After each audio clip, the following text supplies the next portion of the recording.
शेतकरी मित्रांनो, राम राम, नमस्कार. शेतकरी मित्रांनो, या व्हिडिओच्या माध्यमातून आपण जाणून घेऊ आपल्या हाती आलेले सर्वच बाजार समितीचे ताजे कापसाचे बाजारभाव. त्याचबरोबर या व्हिडिओच्या माध्यमातून आपण जाणून घेऊ वेगवेगळ्या मार्केटमधून, त्यामध्ये आंतरराष्ट्रीय मार्केट असेल, खाजगी मार्केट असेल, वेगवेगळ्या मार्केटमधून कापूस उत्पादक शेतकऱ्यांना ताजी बातमी काय येताना दिसत आहे. कापसाच्या दरात अजून काही सुधारणा होताना दिसणार आहे का? आंतरराष्ट्रीय मार्केट काय म्हणते, ताजी आकडेवारी काय म्हणते, याबाबत सुद्धा अपडेट या व्हिडिओच्या माध्यमातून आपण घेऊ. व्हिडिओ पूर्ण बघा. विनंती नवीन असेल तर चॅनल सबस्क्राइब करा. पटापट बाजार भाव बघू, पुढे बातमी बघू. पुलगाव बाजार समिती 7,151 रुपये, बार्शी टाकळी 7,421 रुपये.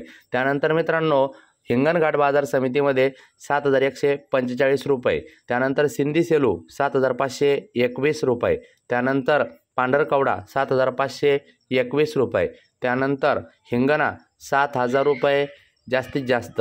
त्यानंतर काटोल 7,000 रुपये जास्तीत जास्त. त्यानंतर नेरपरसोपंत 6,900 रुपये जास्तीत जास्त. त्यानंतर वरोरा खांबाडा 6,930 रुपये जास्तीत जास्त.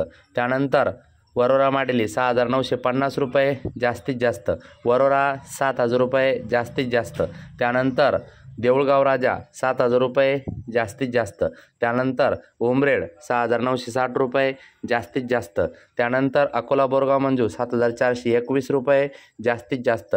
त्यानंतर पारशिवनी 7,075 रुपये जास्तीत जास्त. भद्रावती 7,521 रुपये जास्तीत जास्त. त्यानंतर किनवट 6,900 रुपये जास्तीत जास्त. त्यानंतर सावनेर 6,975 रुपये जास्तीत जास्त. त्यानंतर नंदुरबार 6,850 रुपये जास्तीत जास्त. त्यानंतर अमरावती 7,300 रुपये जास्तीत जास्त. व्हिडिओ पूर्ण बघा. पहिल्या 2 महिन्यात कापूस आयात तिप्पट, उत्पादन 302 लाख गाठी राहणार. CCIचा अंदाज सविस्तर समजून घ्या. मित्रांनो, नव्या हंगामात पहिल्या 2 महिन्यामध्ये कापसाची आयात यंदा 3 पट झाली. निर्यातीची गती मात्र धीमी आहे. तर देशात यंदा कापूस आयात 67% वाढेल आणि कापूस निर्यात 36% कमी होईल. देशातील उत्पादन 302 लाख गाठीवर स्थिरावेल, मात्र वापर 313 लाख गाठीचा होईल, असा सुधारित अंदाज कॉटन असोसिएशन ऑफ इंडियाने CCIने दिला आहे. देशात यंदा कापूस उत्पादन घटूनही बाजार दबावात आहे. मात्र दुसरीकडे आंतरराष्ट्रीय बाजारात कापसाचे भाव कमी असल्याने कापसाच्या विदेशातून आयात वाढली. देशातील उद्योग आयात करत आहे. त्यामुळे चालू हंगामाच्या सुरुवातीच्या 2 महिन्यामध्येच म्हणजेच ऑक्टोबर आणि नोव्हेंबर महिन्यात 9 लाख गाठी कापूस आयात झाला. देशातील शेतकऱ्यांना मात्र उत्पादन कमी राहू नये, भाव कमी मिळत आहे. शोकांतिक आहे. आयात निर्यातीचा अंदाज. भारत यंदा 25 लाख गाठी कापूस आयात करेल. गेल्या हंगामातील आयात 15 लाख गाठी होती. यंदाच्या हंगामात 18 लाख गाठी कापूस निर्यातीचा अंदाज आहे.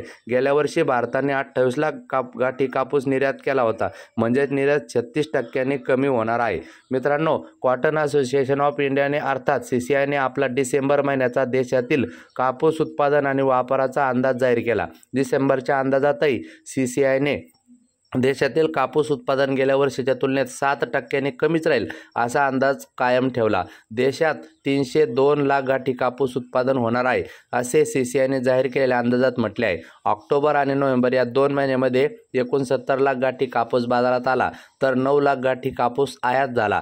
हंगामाच्या पहिल्या 2 महिन्यातील आयात ही गेल्या वर्षीच्या तुलनेत 3 पटीने अधिक आहे. ऑगस्ट आणि सप्टेंबर महिन्यात आंतरराष्ट्रीय बाजारात कापसाचे भाव कमी होते. त्यावेळी देशातील उद्योगांनी आयातीचे सौदे केले होते. हा कापूस ऑक्टोबर आणि नोव्हेंबर महिन्यात देशात आला.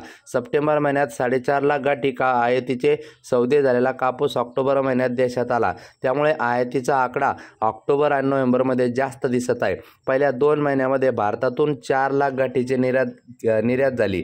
गेल्या हंगामातील निर्यात 3 लाख गाठी होती. मित्रांनो, म्हणजेच यंदा गेल्या वर्षाच्या तुलनेत 1 लाख गाठीने कापसाची निर्यात अधिक झाली आहे. देशात यंदा कापूस उत्पादन गेल्या वर्षापेक्षा 7% कमी राहणार आहे. गेल्या वर्षी देशात 325 लाख गाठी कापूस उत्पादन झाले होते. ते यंदा 302 लाख गाठी वर स्थिरावण्याची शक्यता आहे. तर देशात 313 लाख गाठीचा अंदाज होईल. धन्यवाद. भेटूया पुढच्या व्हिडिओत.